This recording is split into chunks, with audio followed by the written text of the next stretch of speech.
En hierdie gedeelte verduidelik hy vir ons, en hy sê, stry die goeie stryd. Hy sê, fight the good fight in Engels. Ek hou eintlik van die Engels meer. Hy sê, fight the good fight. Die ding is, daar is 'n battle, maar die battle is nie wat jy dink het is nie.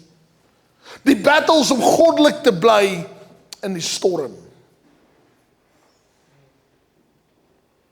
Ek sê eerlik. Ek sê altyd vir die mense, baie keer as al mense gesê het, baie keer tussen my vriende, was ek enigste ou wat nie gedrink het nie. En ek was daar, en dan sê hy by my vriend byvoorbeeld vir my iets, sê, o, Jesus, is sissie, of wat ek al. En dan baie keer sal my reaksie wees van, dink jy regtig dit is makliker om te drink, moeiliker om te drink as om nee te sê? En ek sou die vraag vra, en dan soos, nader aan die mense ek 'n vraag gevra nie. Want die fight, the real fight, is nie die nog een nie. Die real fight is om nee te kon sê, terwyl almal anders te ja sê.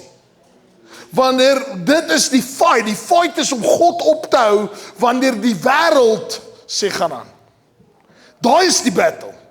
Die battle is nie om agter 'n mooi vrou die hele tyd aan te kyk. Hierdie battle is om die kop weg te draai en God te versoek in daai tyd. Dis die battle.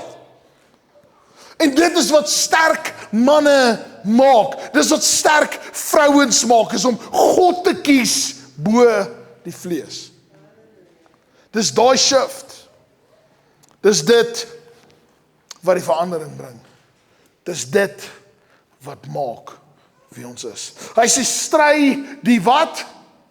Goeie stryd. Daar's baie battles wat jy kan fight, maar maak seker dat die battle wat jy fight eer God. Maak dit sin?